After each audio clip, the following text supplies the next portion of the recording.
উলঙ্গ দৃশ্য দেখো তো প্রতিবার নর্তকী দেখলে, হারাম ছবি দেখলে বীর্যপাত হয়, শরীর নাফাক হয়।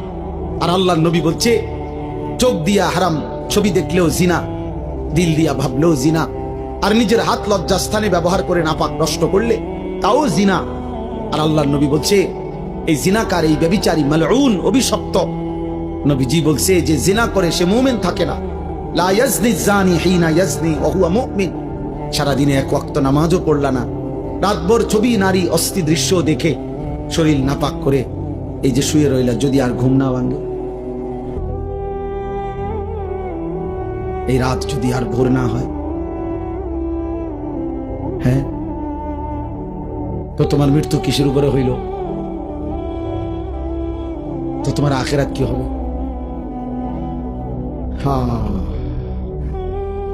আমার একজন আপনজন এরকম, উনি ভালো মানুষ ছিলেন, কিন্তু এই রাত্রিবেলা দরজা বন্ধ করে, লাইট বন্ধ করে স্বাভাবিকভাবে ঘুমাইছেন। সকালবেলা দরজা খুইলা ভাঙ্গা দেখছে উনি ঘুমের মধ্যেই মরে গেছে। এমনি ছাড়াও কোনো দিন কোনো দুশ্মনের আঘাতে, মিজাইলে, এরকম কত ফিলিস্তিনি বাচ্চা, কত গাজার বাচ্চা, গাজার মা, গাজার বোন, কত ইমানদার ঘুমের মধ্যে বোমার আঘাতে, মিজাইলের আঘাতে উড়ে যায় না? কথা বলে না? তেমন আর কারো উপরে হইতে পারে না। এই জন্য বন্ধুদের খপ্পরে পড়ে নষ্ট হইও না বাপ। অসৎ বন্ধু, অসৎ বন্ধু তোমার হাসি দিয়া দুর্বল করে দিবে। অসৎ বন্ধুর খপ্পরে নষ্ট হইও না। সমবয়সী সব সময় দুষ্ট হয়, অধিকাংশ। সমবয়সী যদি চরিত্রহীন হয়, ওর বন্ধুত্ব বিষের চাইতেও ক্ষতিকর। তোমার সময় না আর কি, ওই যদি বেনামাজি হয়, ওই যদি চরিত্রহীন হয়, লম্পট হয়, তাহলে ও তোমারে শেষ করে দিবে। ও তোমারে শেষ পর্যন্ত নারীর ফাঁদে, মদের ফাঁদে, জুয়ার ফাঁদে ঢুকাইয়াই চায়। তোমারে চরিত্রহীন বানাবেই বানা, কারণ শয়তান তার সাথে সবার থাকে। এই জন্য কোরআনুল কারীমের মধ্যে আছে একেবারে স্পষ্ট, কোরআন শরীফের আয়াত, কিয়ামতের দিন নাফরমান পাপী নিজের আঙ্গুল নিজের দাঁত দিয়ে এরকম কামড়াইতে কামড়াইতে বলবে, ইয়া লাইতানি লাম আত্তাখিজ ফুলানান খলিলা, হায় আফসোস আমি যদি তাকে বন্ধু না বানাইতাম, যে আমাকে মন্দ পথে নিছে, যে আমাকে অসৎ রাস্তা নিছে। কোন মদখোর নিজের থেকে শুরু করেন, একজনও না, তাকে কোনো বন্ধু মদের আড্ডায় নিছে। কোন জুয়ারি, যারা জুয়া খায়, জুয়া খেলে, অনলাইনে এখন অনেক যুবক মোবাইলে জুয়া খেলে, হাজার হাজার টাকা, হায় বাবার হাজার হাজার টাকা, বাবারও শেষ পর্যন্ত ফকির বানায়, ওই অসৎ নিজেও শেষ পর্যন্ত ফকির হয়েছে। এই ছেলেকেও কোনো অসৎ বন্ধু জুয়ার আড্ডায় নিয়ে গেছে, কোনো নারীর আড্ডায়, কোনো হারাম মেয়ের সাথে সম্পর্ক করে দিছে কোনো অসৎ বন্ধু। এই জন্য মনে রাখ বাবা, যেই মেয়ে, যেই নারী বিবাহ বহির্ভূত সম্পর্ক করে, ও অসৎ, ও চরিত্রহীন। যদি বোরকা না, একবারে লেফ কম্বল গাও দেয়, আর কোন ছেলের সাথে বিবাহ বহির্ভূত কোনো সম্পর্ক করে, ওই নষ্টা নারী, ও অপবিত্র নারী, ও চরিত্রহীন নারী। বিবাহ বহির্ভূত কোনো প্রেম হয় না, বিবাহ বহির্ভূত কোনো ভালোবাসা হয় না, ভালোবাসা বিবাহ বহির্ভূত হতেই পারে না। বিবাহ বহির্ভূত জিনা, বিবাহ বহির্ভূত ব্যভিচার, বিবাহ বহির্ভূত সকল সম্পর্ক জিনা, জিনা, ব্যভিচার, লম্পট, লাম্পট্য, এটা অসভ্যতা, চরিত্রহীনতা, বেহায়াপনা, বেলেল্লাপনা। ওই মানুষ কষ্ট পাবে। আমার নাম আনিসুর রহমান, আমি বলে দিলাম, হে নওজোয়ান, ছেলে, তোমরা এই জায়গার ছেলেরা কথা কইও না, আব্বা চলে যাও, নাই তো দোস্ত উঠে চলে যাও, কোনো আপত্তি নাই আমার, আমি কোনো ভোট চাচ্ছি না তোমার কাছে, খামখেয়ালি করো না। তোমার মতো দুই চারজন ফালতু না বসলে কিছু হবে না,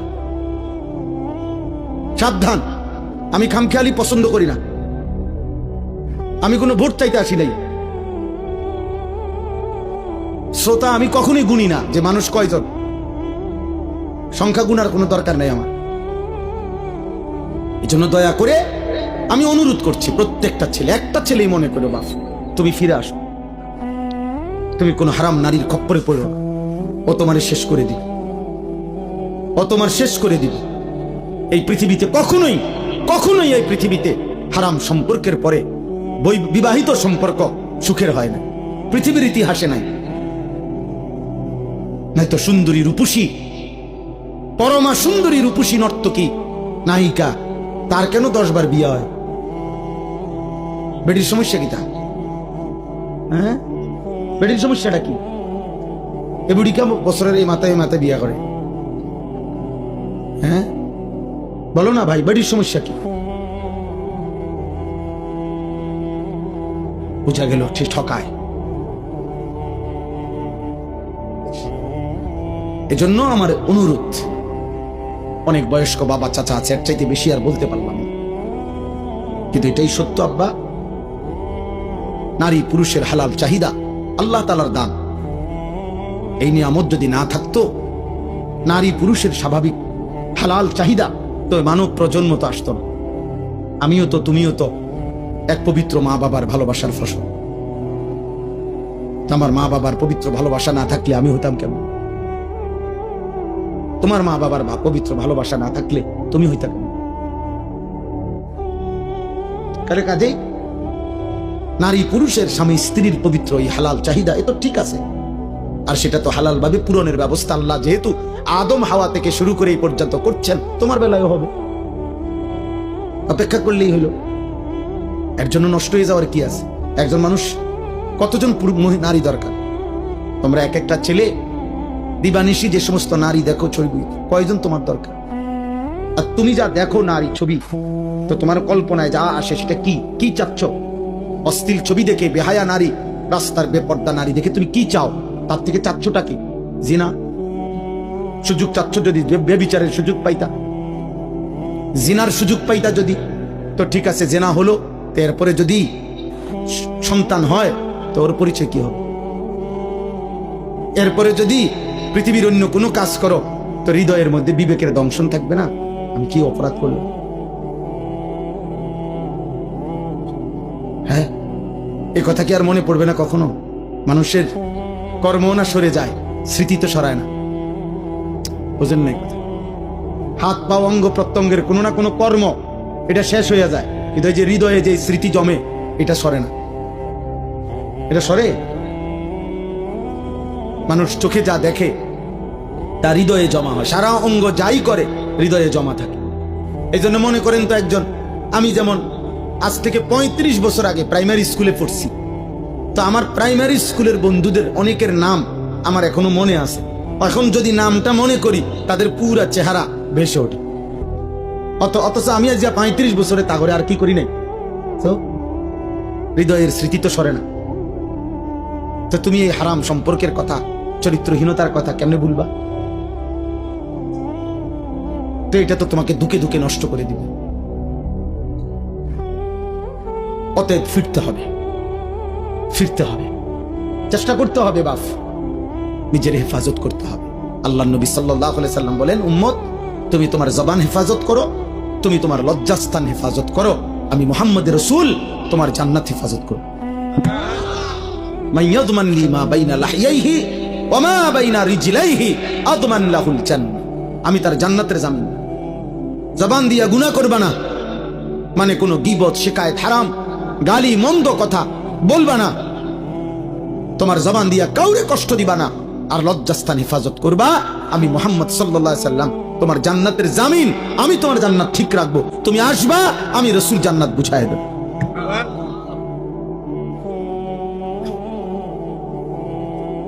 আল্লাহ তাআলা আমাদেরকে তৌফিক দান করেন। বাবারা, আপনাদের সন্তানদের উপর আপনারা রহম করেন, আপনাদের ছেলে মেয়ের দিকে আরেকটু যত্নবান হন। 14 বছরের ছেলেটা দিন রাত মোবাইলটা দিয়ে কি করে? আপনি কথা বলেন তার সাথে, পড়ালেখার কাজে লাগে? এসএসসি পরীক্ষা ছেলেটার রাত 12টার পর থেকে সকাল পর্যন্ত কি করে? ওই সময় মোবাইলটা আলাদা করেন, পরে জিজ্ঞাসা করেন যে বাবা, রাত 12টার পর থেকে সকাল 8টা পর্যন্ত স্কুলের কি কাজ? আপনি সিরা খান, আপনি বোঝেন না? হ্যাঁ, সবই বোঝেন। আসল কথা হলো, উনি সিদ্ধান্ত নিছে ফুত আমার আখিরাতের জন্য না, ফুত হলো আমার পয়সা কামানির এটিএম বুথ। একটু আছে গোটা হইলে বিদেশ ফাটাই দেবো, টেহা ফাটাইবো, বিল্ডিং হইব, জমি কিনবো, তার চাচায় জমি বেচে, জ্যাডায় জমি বেচে, সবসময় টেহা মিল না রাখলে অন্য মানুষের কাছে বেচা লাগবে। বুঝেন নাই? লুভি লুভি লুভি। পড়লে ফর, না পড়লে বিদেশ যা, না পড়লে কিতা করবি ক, একটা লাইন ফাইন কর, মানে টাকা, মানে হলো কি টাকা, সম্পদ, দুনিয়া। দুনিয়া তো শুধু দুনিয়া না বুঝাইলেন, ছেলে মেয়ে বউ বাচ্চা নাতি নাতনি দিয়া দালান বিল্ডিং ঘর বাড়ি পরিবারের এই টাকা পয়সার না বুঝ দিলেন, আখিরাত পেয়ে গেলেন, পরকাল পেয়ে গেলেন। অতএব বুঝাপড়া করে। যদি বলেন না হুজুর বিদেশ আমি দুনিয়ার জন্য পাঠাই নাই, আখিরাতের জন্য পাঠাইছি, তো ও আপনি দেখেন নাই আজকে 16 বছর বয়সে এক ওয়াক্ত নামাজ পড়ে না, ওর সাথে দিয়ে কোনো বুঝাপড়া করলেন না। কথা বলেন, আমরা সিরা খাই, আমরা বুঝি না। মনে রাখবেন, আমার বাবা রাগ হবেন না, হিসাব আমার কাছে দিলে হবে না। আমার লগে জোরাতালি কথা কবেন, মসজিদের ইমাম সাহেবরে একটা তেল জাল দিয়ে বুঝাই লাইবেন। আখিরাত কি ইমাম সাহেবেরই হিসাব নিব? কথা বলে না, বিচার করবে ইমাম সাহেব, খতিব সাহেব, এই বক্তা কে?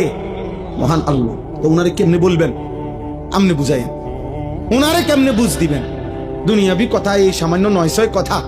অনেক বয়স্ক লোক আছে, হ্যাঁ হুজুর অন্ধ, বালা বালা কথা বুঝি তো কইলে তো বালা ছিল, মাইনলে তো বালা ছিল, হ্যাঁ মাইনলে পারি না আসলে, কিতা করতাম, যায় জামালা একেবারে বেশি বেজাল হুজুর। থাক, কিছু মনে করেন না, আলাপ করেন আপনি মস্কারি। হ্যাঁ, আখেরাত আপনি মস্কারি মনে করছেন চাচা, আপনি ইমাম সাহেবের ফেরেশতা এক কথা মনে করছেন। কি ভাবছেন আখেরাত? আখেরাত এত মামুলি?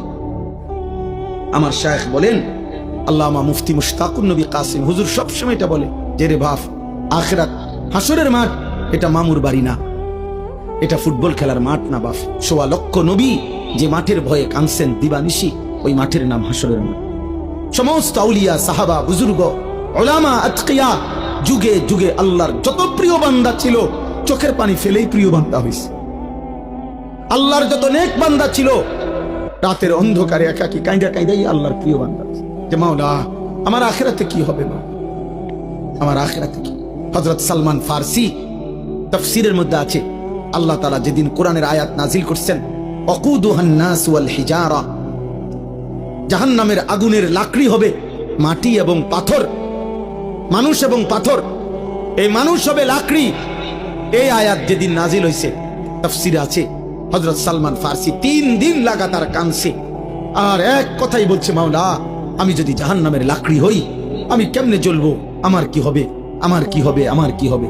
3 দিন পরে নবীজি শুনে সালমান ফারসিকে সান্ত্বনা দিয়ে বলছে, সালমান তুমি কেঁদো না, আমি মুহাম্মদ সাল্লাল্লাহু আলাইহি সাল্লাম, আমি সাক্ষ্য দিচ্ছি জান্নাত তোমার জন্য অপেক্ষা করছে। এই ছিল সাহাবাদের আখিরাতের। অতএব সবাই ভাবেন, অভিভাবক যারা আছেন একটু সচেতন। আমরা মুসলিম অভিভাবক, আপনি শুধু বাবা মা না, আপনি মুসলমান মা বাবা। মুসলিম মা বাবার দায়িত্ব ঈমান, আমল, আখলাক, বিবি বাচ্চার চরিত্র। আপনি কাঁদেন, আপনি ফজরের নামাজের সময় দাঁড়ায় থাকেন, আপনার স্ত্রীকে উঠান, আপনার ছেলে মেয়েকে উঠান, প্রয়োজনে পানির ছিটা ফাটা দেন, প্রয়োজনে যুদ্ধ করেন, প্রয়োজনে কষ্ট করেন, গালি শুনেন, ধমক শুনেন। বাচ্চা নারাজ হবে, কি হয়েছে নারাজ হইলে? 16 বছরের ছেলে আপনার উপরে নারাজ হইয়া কি করবো? আপনার কোপ দিয়ে হালাই দিব, তাইলে 16 বছরের এই নাফরমান রাগ করলে করবেটা কি? ও বাড়ির থেকে বাইরে যাবো, তোরে বের করে দেন, যা বেটা নাফরমান বেটা, তুই যেহেতু আমার আল্লাহর দুশ্মন, তুই যেহেতু আমার মালিককে সাজদা করতে চাস না, তোর মতো গাদ্দারের ঘর আমি করব কেন বেটা? তোর মতো নাফরমানের জন্য আমি পয়সা রোজগার করব কেন বেটা? বাইরে বেটা তুই। আপনি দেখেন না ও বাইরে কিছে, আপনি মরে যাবেন। ঠিক মতো শেষ বয়সে 3 বেলা খানা পাইলে কেউ মরে না। কথা বলে না কেন? ঠিক মতো ভাত খাইলে বুড়া মানুষ মরে না, বিল্ডিং হইলে আর বুড়া মানুষ মরে না, ফুট 3 জন বিদেশ গেলে বুড়া মানুষ আর মরে না, বাড়িতে কোনো অভাব না থাকলে বুড়া মানুষ আর মরে না। তো এবারটা মরে কা? আপনি মরেন কা? আপনার তো কোনো অভাব নাই, আপনি মরছেন কিতেন? আপনার না 3 ফুট বিদেশ, আপনি কা মরলেন? অতএব সাফ সাফ, খুব বেশি পেরেশানি আমাদের, আপনাদেরকে কষ্ট দিচ্ছি, বসায় রাখছি। আমার বাবা পেরেশানিটা বেশি, সারা পৃথিবী জুড়ে, সারা দেশ জুড়ে, প্রতি ইঞ্চি মাটিতে ঈমান ইসলামের বিরুদ্ধে, মুসলিম কিশোর যুবক, মুসলিম সম্প্রদায়ের বিরুদ্ধে সকল ধর্মাবলম্বীরা, বিধর্মীরা প্রতিনিয়ত সর্বোচ্চ রকমের ষড়যন্ত্র করছে। আপনারা জানেন না, পাগল হয়ে গেছে বেঈমান। মুসলমানের শেষ ইজ্জত, আব্রু, ধর্ম, সম্ভ্রম, আর শরীরটা তো থাকবে রে বাপ, কিন্তু যদি ঈমান, ইসলাম, আখলাক, চরিত্র, মায়ের সম্ভ্রম, বোনের ইজ্জত, মেয়ের সম্ভ্রম যদি না থাকে, আমার মা, আমার বোন, আমাদের মহল্লার মহিলারা, মায়েরা, বোনেরা যদি তাদের সম্ভ্রমই নষ্ট হয়ে যায়, তাদের পর্দা পুশিদায় যদি উঠে যায়, আমাদের ছেলেরা শত শত হাজার হাজার যুবক যদি নামাজে না পড়ে, আমাদের ইসলাম থাকলো কি? আমরা মুসলিম পরিচয় দিয়ে হলোটা কি আমাদের? খুদা ভাত খানা, দুনিয়া ভোগ করা। তাহলে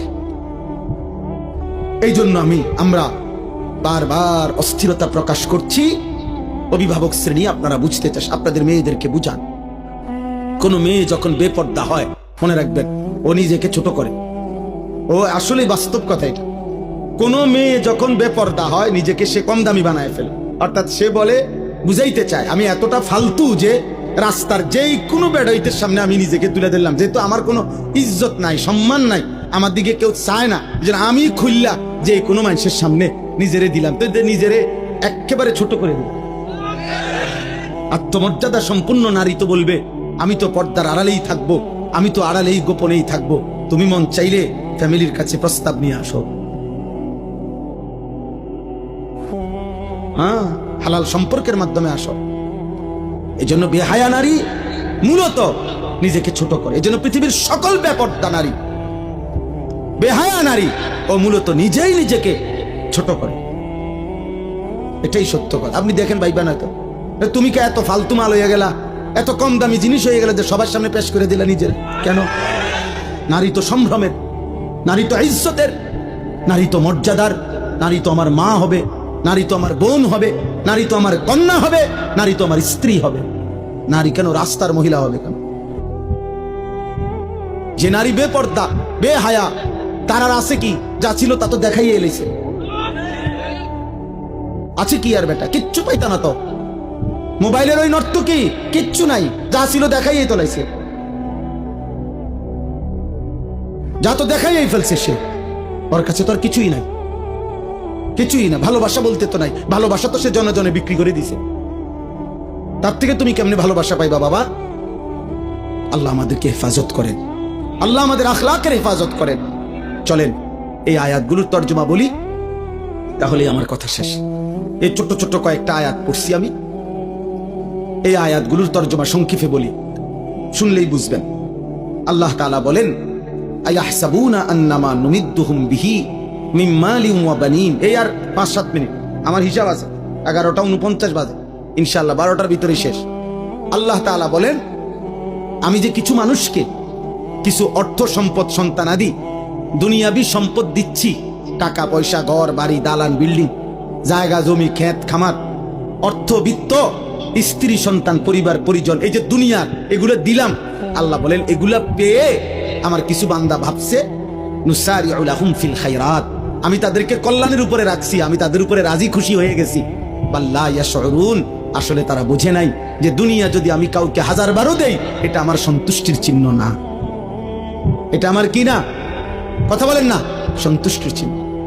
কাউকে আল্লাহ শুধু দুনিয়া দিলে এটা আল্লাহ রাজি খুশি তার উপরে, এ কথার প্রমাণ নয়। তাইলে তো আল্লাহ কাফের মুশরিকদের উপরে বেশি রাজি খুশি। অগরে আল্লাহ আমাদের চাইতে দুনিয়া বেশি দিছে না? কথা বলে না কেন? তাইলে আমাদের দেশের 7 তলা বিল্ডিং আমরা তারে বড় বড় লোক মনে করি, আর ইউরোপ আমেরিকাতে 7 তলা বিল্ডিং এ ছাগলও ফেলে না। আমাদের দেশের এক রুমে এসি লাগাইলে উনি বড় লোক, ইউরোপ আমেরিকার মধ্যে কুকুরের খামার, শুকরের খামার, পশুর খামার যেখানে, ওইটাও সেন্ট্রালে এসি। বুঝেন নাই? ওইখানে প্রাইভেট কার দিয়া ছাগলের ঘাস টানে প্রাইভেট কার দিয়া। আমি যেখানে মাদ্রাসা, আমার ক্যান্টনমেন্ট ময়নামতি, আমার মাদ্রাসার পাশে এক প্রবাসী আছে, অস্ট্রেলিয়া থাকে। উনি বলছে, আপনি এখানে কি করেন? আব্দুল মুমিন ভাই শোনে না, উনি কলে আমারে, আমি অস্ট্রেলিয়াতে হেলিকপ্টার দিয়ে সার দেই। কসম আল্লাহর, কোরআন শরীফ হেলিকপ্টার দিয়ে কি দেয়? খেতে খেতে, মানে এত বড় প্রজেক্ট এমনি সার দেওয়া সম্ভব না। হেলিকপ্টার দিয়ে কি দেয়? সার দেয়। তো আমরা দেশে কোন বছর হেলিকপ্টার দিয়ে সার দিব? আজ যেমন কত সাল, 2025, একটা আইডিয়া করেন না? বোঝো নাই ভাই? আমরা কোন বছর দিব? তে বেটা হেলিকপ্টার দিয়ে সার দেয় বলে কি কয়? আমার এক প্রবাসী আছে জাপানি, উনি কইতেছে হুজুর আপনার এই সমস্ত প্রাইভেট কার দিয়া ছাগলের ঘাস টানে। ছাগলের ঘাস। আরে দুনিয়া আল্লাহ তাআলা বেঈমানকে বেশি দিবে, এটা আল্লাহর ওয়াদা। ওয়াযারনি ওয়াল মুকাদ্দিবিনা উলিন নি'মাতি আমাহিলহুম কালিলা। আল্লাহ বলছে কিছু সময়ের জন্য মিথ্যাবাদী নাফরমান পাপীদেরকে দুনিয়া একটু দাও, দেও বান্দা, মাইতো না দাও। পরে আমি আর 60 বছর একটু কয়টা বাত পাস দিমু, চক্ষুটা বন্ধ হলে আমি বেঈমানকে অনন্তকালের জন্য আর কোনো দিন এক ঢোক পানিও দেব না, এক লোকমা খাবারও দেব। আর অল্প একটু দুনিয়া তুমি এখন নাও মোমেন, বাকিটা পুরা আমি আল্লাহ অনন্তকাল তোমার জান্নাতে ভরপুর দিয়ে দেব। দোস্ত তোমরা বুঝছো, আমরা বুঝি নাই না? বুঝছি, আমরাও বুঝছি, আমরা পড়ালেখা করছি আলহামদুলিল্লাহ। কাজেই এটা আমরাও বুঝছি যে এই তামাশা শেষ, কিন্তু আখিরাতের হাসি আর শেষ হবে, আখিরাতের ফুর্তিও শেষ হবে, আখিরাতের কষ্টও শেষ হবে। কেউ হাসলে আর কাঁদবে না, কেউ কাঁদলে আর কোনো দিন হাসবে না। আফামা নাহনু বিমাইতিন। জান্নাতি বান্দা কোরআনে আছে পরিচিত জাহান্নামীদেরকে দেখবে জান্নাতে বসে বসে। এমন কুদরতি স্ক্রিন সিস্টেম থাকবে যে জান্নাতে বসেই সে জাহান্নামীদের আযাব দেখবে, আর নিজের পরিচিত লোকদেরকে ডেকে বলবে কি খবর দোস্ত, কি খবর? আল্লাহি ইন কিত্তা লাতুরদিন। এই বেটা, আল্লাহর কসম যদি তোর ফান্দে পড়তাম আজ তো তোর লগেই থাকতাম। আল্লাহ না রক্ষা করছে।